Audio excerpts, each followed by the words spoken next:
Hello everyone, and welcome to the 1000th episode of Hermitcraft. What a milestone, what an achievement. You know, throughout the years there's one thing that people have asked me again and again. You'll want a face reveal. Well, I'm going to give it to you. Here's what's underneath the hood. Not much to look at, I know, but my friends, this is the very first skin that I had making videos before the Doom guy arrived on Hermitcraft.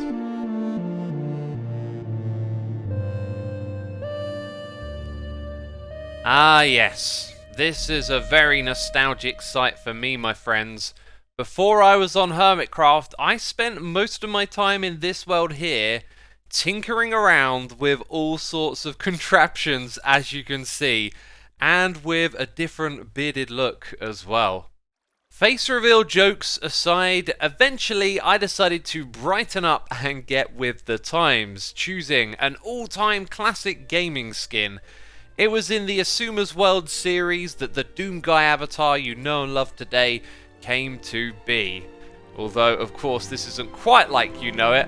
It was in the first season of Hermitcraft that the skin got revised, and all of this nostalgic reflection for episode 1000 got me thinking about the evolution of my Minecraft skins.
Well, there you go. What a wonderful animation to walk us through time.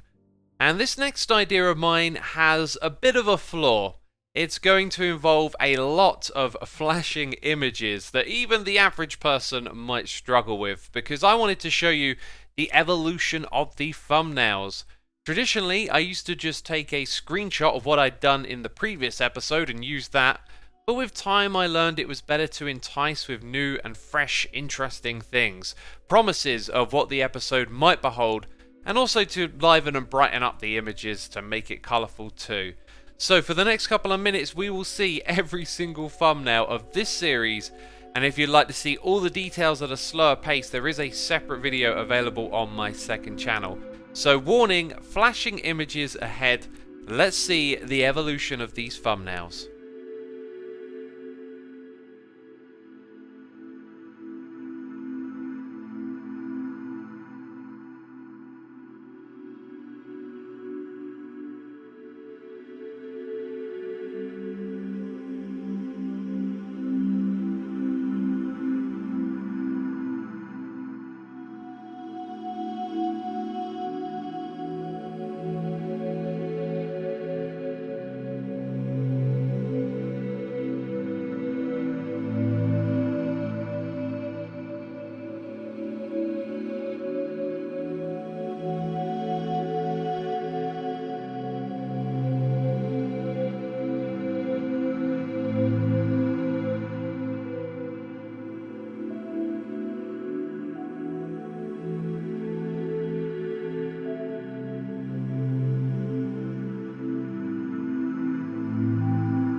So things have improved over time, that should be obvious by now, but what I would like to do next is take some time to reflect on each of the seasons with a perspective we are not quite used to.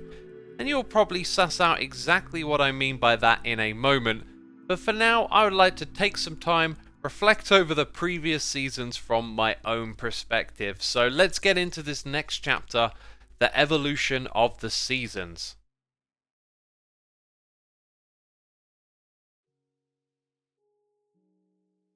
Season 1 of Hermitcraft. It all started in April of 2012, lasting 14 months before ending.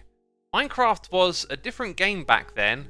Well, it had the same magic and charm, but there were far less blocks and features than we know today. As you can see, the building style leaves much to be desired by today's standards.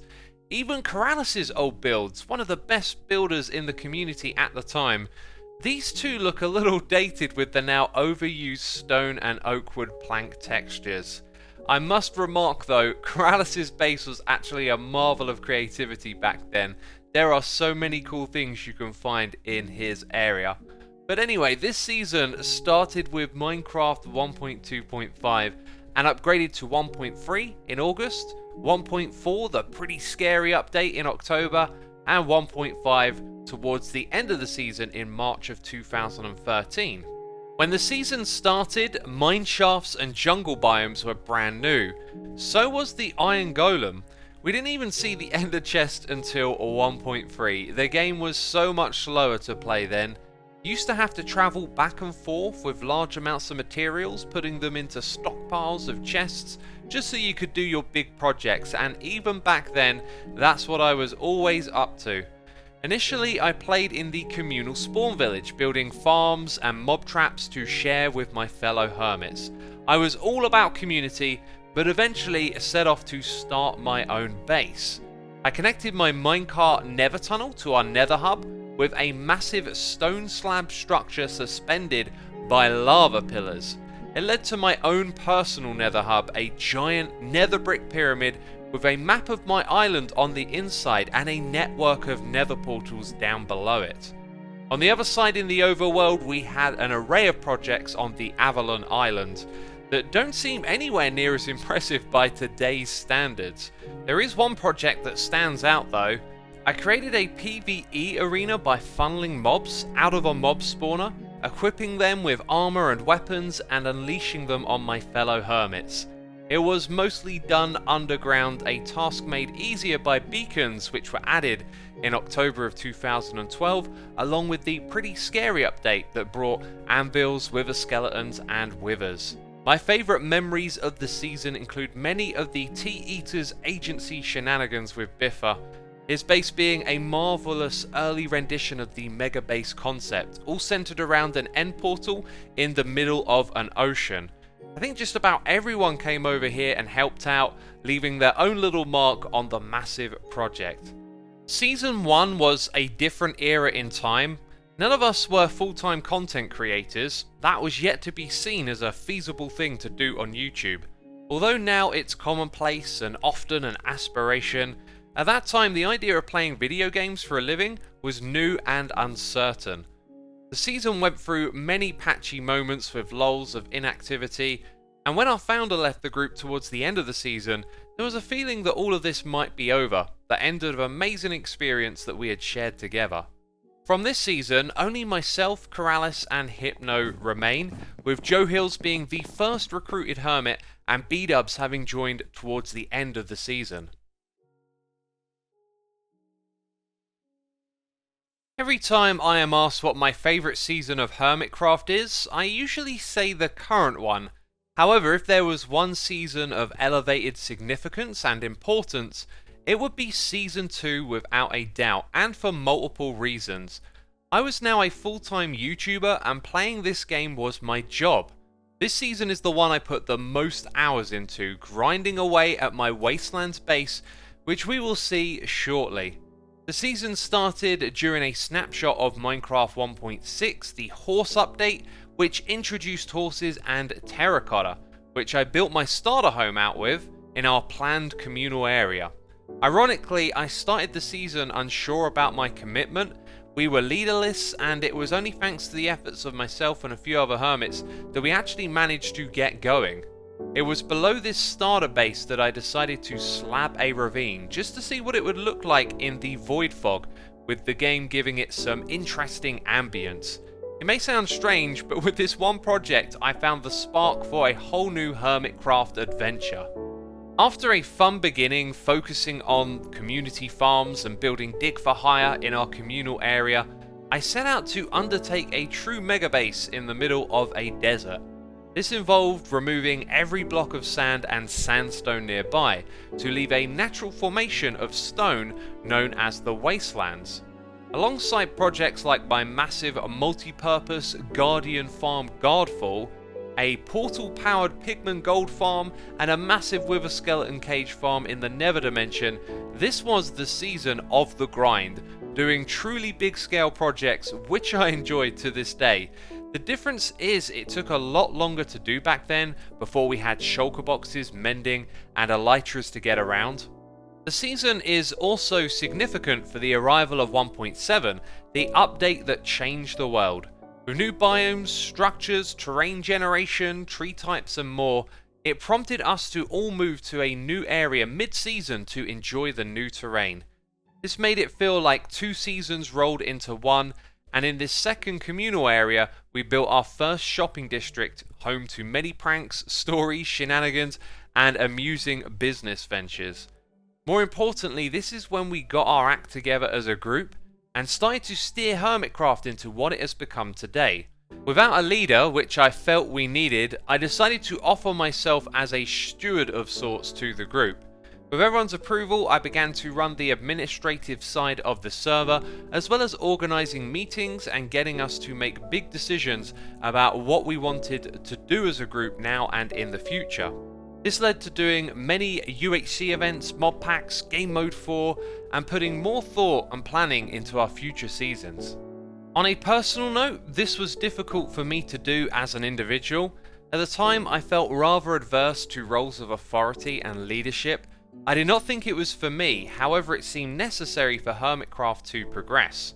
With that and many other things around my channel since, I really felt it helped me grow as a person, having to make difficult decisions, learning to communicate with people properly, and learning from mistakes along the way that came with the responsibility of leading.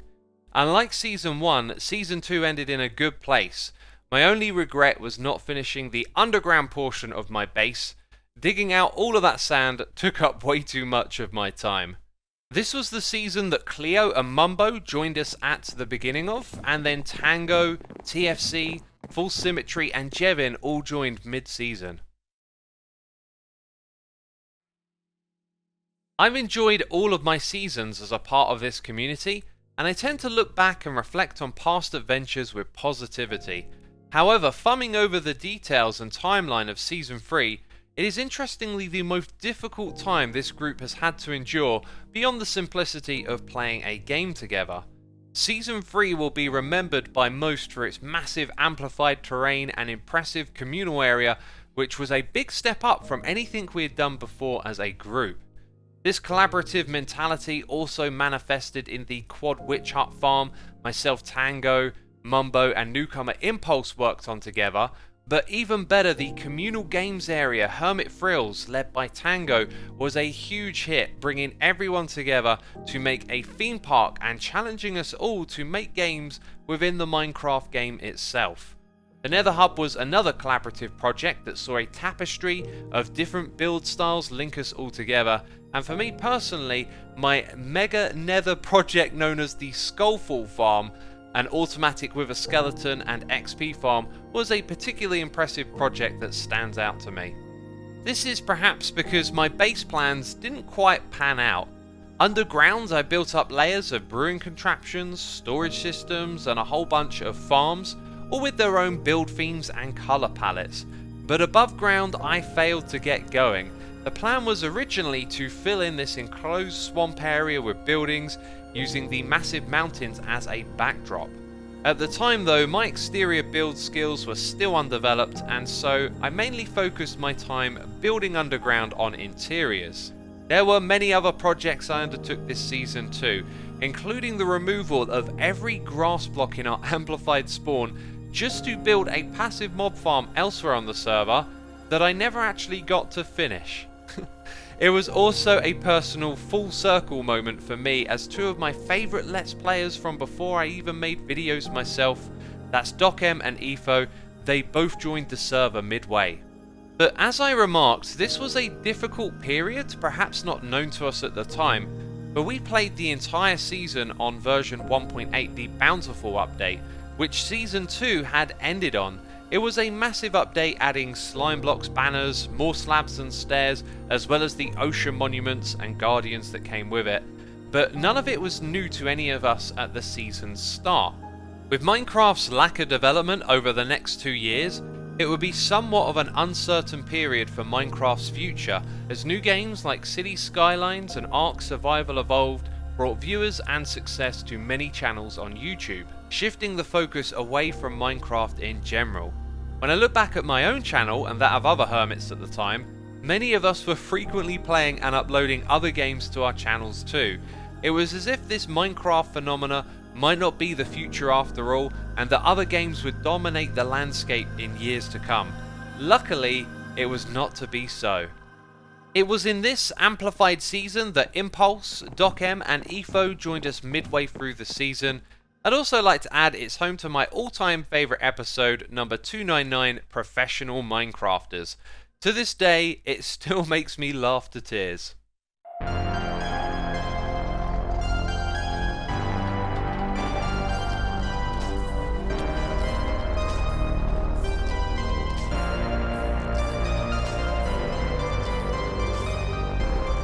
Now before we get to Season 4, it wouldn't be fair not to mention the fan favourite ＥVOLUTION, who made his appearance on the 350th episode of Hermitcraft. To celebrate the milestone, my alternate ego is activated to pull dastardly pranks on my fellow hermits and state his plans to destroy the Hermitcraft server. It would be 100 episodes before we would see the mysterious character again, as he schemed to kill me in many different ways. EvilX resumed his plans to blow up Hermitcraft, and with the help of the minions, Hermitcraft endured the strains of many TNT explosions, almost too much to handle. In Season 4, Evil would return in episode 500, now recruiting the Withermen to once again invade the Hermitcraft server and infect it with their darkness. Unfortunately, they turn on EvilX, and in his vulnerability, makes friends with Xisuma, and the two team up to rid the server of their corruption.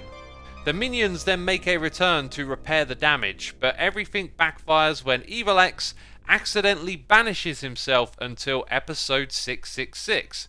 It was a long wait, but that episode will go down as the most overproduced and special episode I have ever made on this channel. It's a 23-minute epic where EvilX emerges from his kingdom of darkness to devise a devious plot to trap Xisuma inside a different computer game. I won't say much more, as it was the most ambitious video I've ever edited, and you should totally go and check it out. Having been cited in several episodes on Season 6, EvilX will return one last time to partake in a game of tag, but has since remained in the darkness till this day. Season 4 would become the bounce back season for this group. The controversial 1.9 combat update had dropped after a long period of quiet in the game's development, and with that a resurgence in interest brought a lot of viewers to our wonderful community. End City, Shields and Beetroot made its way into the game, but best of all, the Elytra was a game changer. Being able to glide from place to place was speeding up the game, and thus the size and scale of our projects.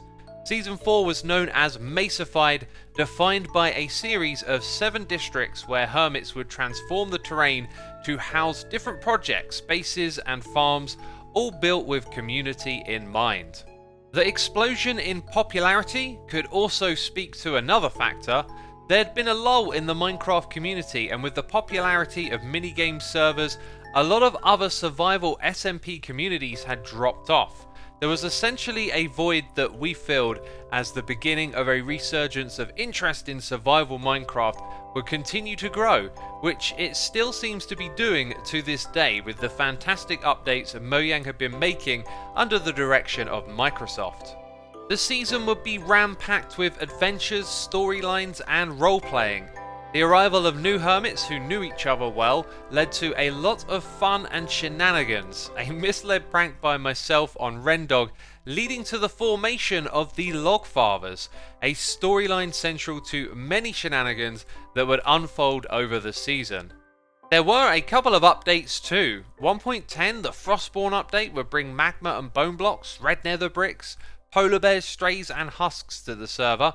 And later on 1.11, the exploration update, bringing Illagers, Vindicators, Vexes, Evokers and the new Woodland Mansions. Most importantly, it introduced the boosting rockets to the Elytra and shulker boxes to the game, two massive game changers which helped me greatly in finishing my mega project for the season.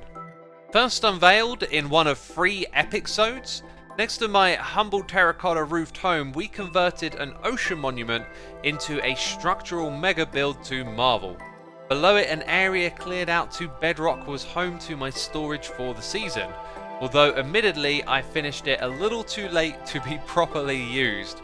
Fun fact, this season is home to my most popular Hermitcraft episode, number 564, with over 2.5 million views as of recording this video. All in all, it was a fantastic resurgence, largely thanks to the passions of Cubfan, Scar, Iskall, Ren and Wells Knight, who brought a lot of life to the server, with Minecraft legend Vintage Beef joining midway through the season. In my mind, Season 5 was the bittersweet season of our Hermitcraft history. Community and collaboration have been a driving factor for success and fun in the past, and this time we tried to do things differently. Rather than sticking together, we were going to spread out and make mega bases, and that is the sweet part. Season 5 is home to many amazing bases on a bigger scale than seen before, and for me personally, this was my most ambitious and favourite base to date. Sadly, I never got to finish the custom biome projects outside of the volcano, but on the inside we built a fully fleshed out technical base with a massive storage system centered around a passive mob farm powered by Johnny the Vindicator. This base had everything I needed, and it was home to some interesting underground mini biome projects too. There was a ring elevated above the main floor to access memento rooms and other projects that were tucked in and around the volcano. If we were to revisit a season, this would be a great one to go back and finish off the base. Things started well though. The formation of the NHO with former Minecraft members led to many memorable pranks and shenanigans that fans of the season still talk about to this day. Sadly, as the season dragged on, the distance between each other played its toll, with a lack of collaboration and crossover slowing down the pace in the latter half of the season. It also suffered a similar fate to Season 3, with the whole season being played in the 1.12 The World of Colour update. It brought a lot of colourful blocks to the game in the form of concrete, glazed terracotta, coloured beds and parrots, but a lack of new things mid-season to spark the imagination didn't help. We did, however, manage to create a fantastic minigame district home to some awesome races, challenges, and game ideas like Tango's Chorus Chaos, a classic minigame that we didn't get to play enough of. This season was also home to the most massive underground undertaking we'd ever done, the Big Dig, where the hermits got together and excavated an enormous underground communal area to act as a shops and services space to interact with one another. Its completion and magnificence is solely thanks to the dedication of Good Times with Scar, who made it a reality, putting an enormous amount of time into decorating the entirety of this place. Sadly, Season 5 tended to fizzle out in the last few months, with a lot of us hermits losing interest in the world, and despite it being home to some amazing and massive projects, a lot of them remained unfinished despite being rather large in scale. Although a season separated, the Hermitcraft lineup was going strong this season. We only saw 2 new hermits join us at the beginning of the season, that is of course Stress Monster and Zedaf. The last season, number 6, was the longest in memory, going through 2 major updates. Starting with the update Aquatic, Conduits, corals, kelps, sea pickles, stripwood, and turtles, dolphins, drowned, and phantoms brought a large amount of new content to the game. In the second half of the season, 1.14, the Village and Pillage update, saw many blocks introduced, bamboo, barrels and bells, campfires, cartography tables and composters, lanterns, lecterns and looms, smithing tables, smokers and stonecutters. And of course the mobs, the foxes, pandas, pillagers, ravengers, and the wandering trader.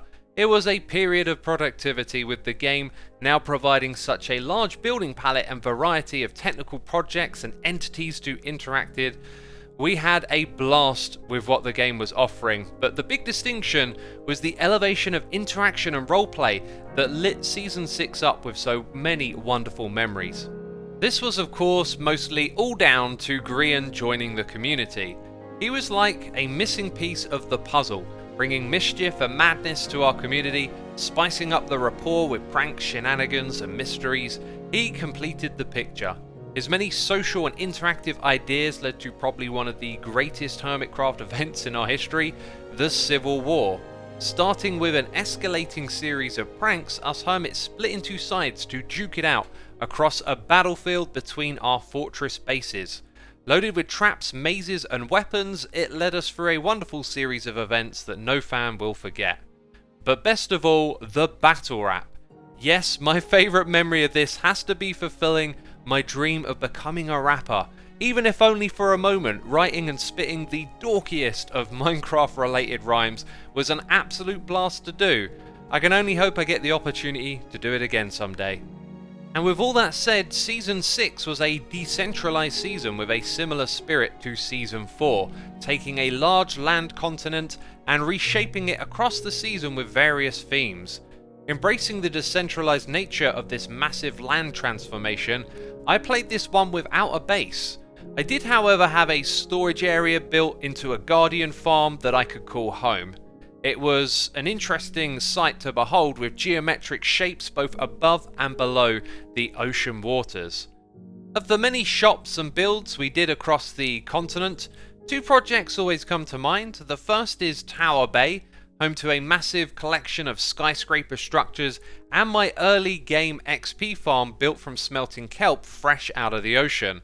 The other project was the Nether Hub, my favourite of any season.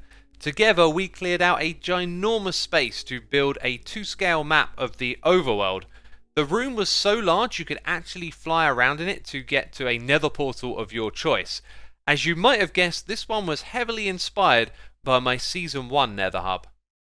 And there it is. We have walked through the years of Hermitcraft and at the same time barely scratched the surface of all that has taken place in its past. When people do go back to watch old videos and see how Hermitcraft and myself was different, they always comment on one thing, and that is of course my voice.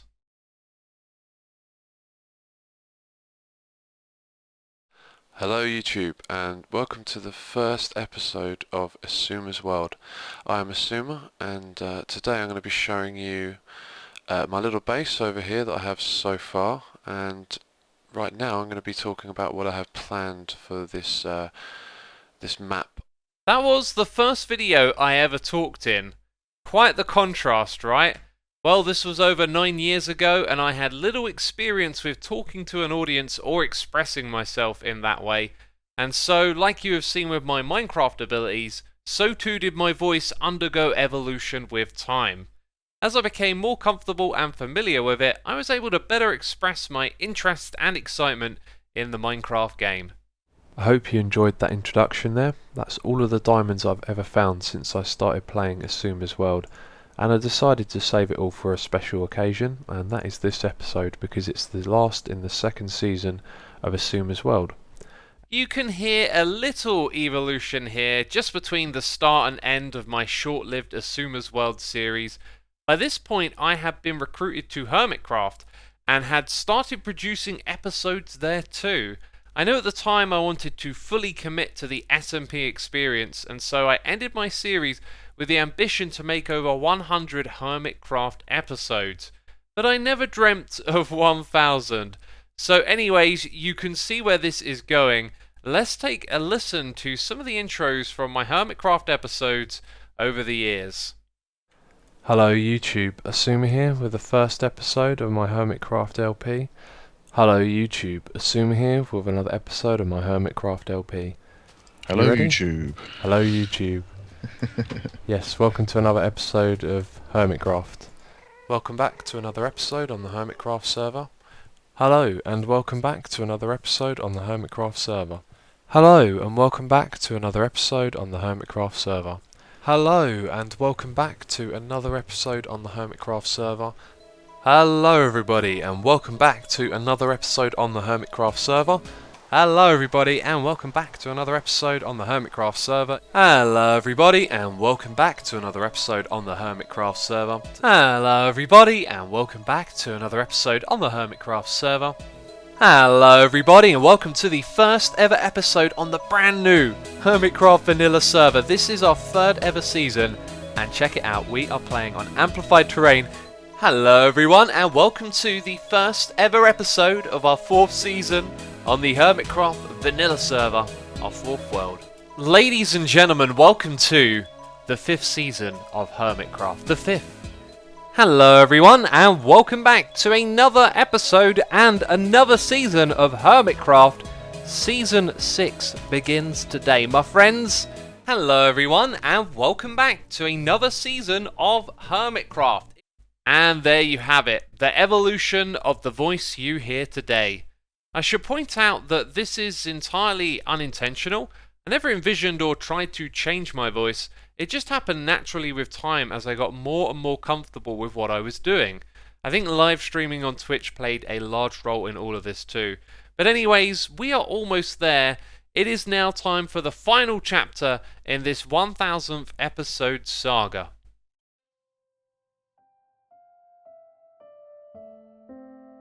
Apparently, this is an episode of Season 7 of Hermitcraft, that's how it's been labelled, yet until now we hadn't set foot in the Season 7 world, and I didn't do a historic recount of it because it's so fresh in the mind it didn't really feel like it fit into what we were doing this episode, looking over the history, and this is the present, this is the current season.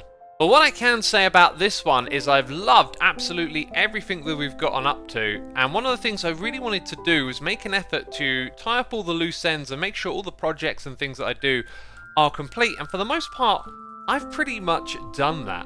Yes, wherever you go in this world, all the projects have been taken care of. Maybe some of them were toned down a little bit from their original plans, but everything is in order and that makes me feel good. And what would also make me feel good is taking a bit of a break. I have decided that this is actually going to be my last episode for this season. I don't know when the next one is going to be, but I kind of feel like I need a break with all that's gone on over the last year, and I need to hit the mental reset button and start tinkering with some new ideas and thoughts that I've had for a future season of Hermitcraft, which means episode 1000 is also the last of Season 7, and there is a tradition that we do with the last episode of every season, and it involves our diamonds, which I have at times not had a lot of, recovered a little bit here and there, and then remembered that I've been a complete wally. So with all of our Acquis shenanigans, setting up shops and trying to make some profits, I forgot that I've been depositing loads of them over here. So for Season 7 we end on somewhat of a high note. Let's just unpack these diamond blocks. And wow, what a lot of diamonds that is. Now of course what we have to do is get rid of all of the diamonds, but this time I want to turn it into a little bit of an experiment and use a redstone contraption to destroy the diamonds for me. And yes, the longer we stand here talking, the more of them get destroyed. Now this contraption has been hidden in a secret location in my base. Secret, I tell you.